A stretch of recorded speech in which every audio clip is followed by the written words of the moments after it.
सिवान के इतिहास में पहली बार रविवार को भगवान जगन्नाथ की रथ यात्रा निकाली गई, जिसमें हजारों की संख्या में लोग पहुंचे। खराब मौसम के बावजूद लोगों ने रथ यात्रा में बढ़ चढ़ कर हिस्सा लिया। सिवान शहर से ये निकली यह रथ यात्रा आपसी भाईचारे का भी प्रतीक बनी, क्योंकि इसमें विभिन्न धर्मों के लोगों ने शिरकत किया। रथ यात्रा के दौरान भगवान जगन्नाथ के रथ को खींचने के लिए श्रद्धालु बेहद उत्सुक नजर आए। कहा जाता है कि भगवान जगन्नाथ के रथ का रस्सा खींचने से लोगों की मन्नतें पूरी हो जाती हैं। सिवान शहर में पहली बार यह रथ यात्रा निकाली गई, जिसका आयोजन इस्कॉन के द्वारा समाजसेवी जीवन यादव के सहयोग से किया गया। रथ यात्रा का शुभारंभ समाजसेवी जीवन यादव के द्वारा किया गया। इस दौरान यह रथ यात्रा सिवान के सुदर्शन चौक से बबुनिया मोड़ होते हुए वापस श्रीनगर पहुंचा, जहां सभी श्रद्धालुओं को प्रसाद देकर यात्रा का समापन हुआ। इस दौरान पूरा शहर हरे कृष्णा हरे रामा के धुन पर रमता हुआ दिखाई पड़ा।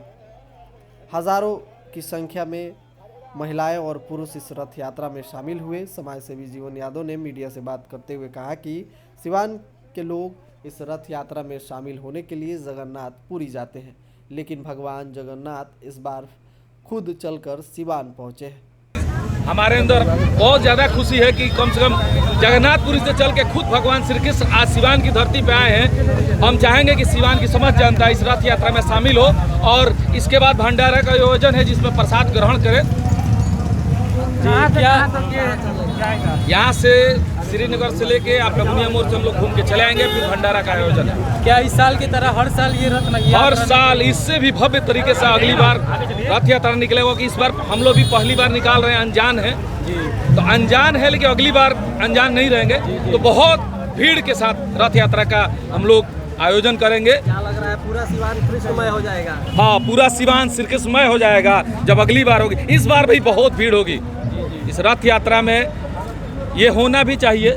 समाज में जगन्नाथपुरी लोग जाते हैं, रथ यात्रा में शामिल होते हैं सिवान से जाके।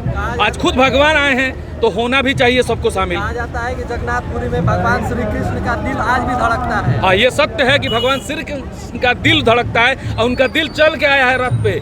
तो यहाँ अगर खुद आए हैं तो हम लोग भी उसमें बढ़ चढ़ के हिस्सा लें और भगवान के साथ हम लोग भी पैदल भ्रमण करें और लोगों तक ये संदेश पहुँचाएं, ये लोगों तक संदेश पहुँचाएं कि आगे उन्नति करने के लिए धर्म के बारे में जानना जरूरी है। धर्म के बारे में जानना है तो भगवान श्री कृष्ण की लिखी गीता पढ़िए। गीता में सब कुछ है, सच्चाई है। और गीता का ज्ञान जिसको हो जाएगा तो उसका परिवार, वो उसका समाज तरक्की करेगा।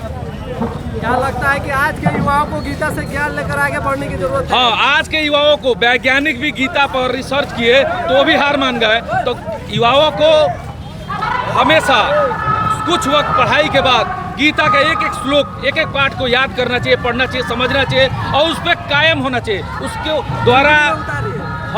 द्वारा आप जो भी गीता में लिखा है उसके हिसाब से आप चलिए, उसके हिसाब से रहिए और तब देखिए आपकी परिवार में उन्नति कितनी होती है। उन नेताओं से क्या कहिएगा जो चुनाव के समय धर्म की बात करते हैं, हिंदुत्व की बात करते हैं? हम उन नेताओं से कुछ नहीं, अपनी सिवान की जनता जनार्दन से कहेंगे कि उनसे बच के रहिए जो धर्म के नाम पे वोट मांगते हैं। धर्म के नाम पे वोट मत कीजिए, कर्म के नाम पे वोट दीजिए। और कर्म के नाम पे जिस दिन वोट होने लगेगा ना, धर्म का नाम ही लोग लेना छोड़ देंगे। क्या लगता है कि कई बार धर्म के नाम पर समाज को बांटा जाता है, कृष्ण के नाम पर प्रेम की गंगा बहाई जाएगी? हाँ, इस बार प्रेम के नाम पे गंगा बहाई जाएगी, धर्म के नाम पे नहीं। प्रेम कहीं देखिए, ये यात्रा आती है, एक प्रेम के लिए संदेश है कि सब लोग शामिल हो और इसमें सब लोग शामिल होके और वहाँ से वापस आए और प्रसाद ग्रहण करें। मन को शांति मिलता है। धर्म सिर्फ कहने के लिए धर्म है। अगर आप उसमें सम्मिलित होते हैं तो आपको सुकून मिलेगा, शांति मिलेगा। और जब आपका मानसिक संतुलन सुकूनदायक शांतिपूर्ण रहेगा तो आपकी तरक्की उन्नति होगी। रथ यात्रा में शामिल होकर जीवन यात्रा कितना सुकून मिला? बहुत आनंदमय हो गए हम और धोती कुर्ता पहन के और आनंदमय हो गए हैं। पहली बार पहने हैं। बहुत गर्वान्वित महसूस कर रहे हैं कि हमें इतनी बड़ी रथ यात्रा में सम्मान के द्वारा बुलाया गया और उसमें शामिल किया गया और हम स्वयं आगे आगे चल रहे हैं। और सबसे यही रिक्वेस्ट करेंगे कि अगली बार, इस बार इस रथ यात्रा के बाद अगली बार जो रथ यात्रा हो उसमें पूरा सिवानमय हो जाए, पूरा डिस्ट्रिक्ट जो हमारा 6 कंस्टिट्यूंसी सारे लोग आए और इसमें शामिल हो।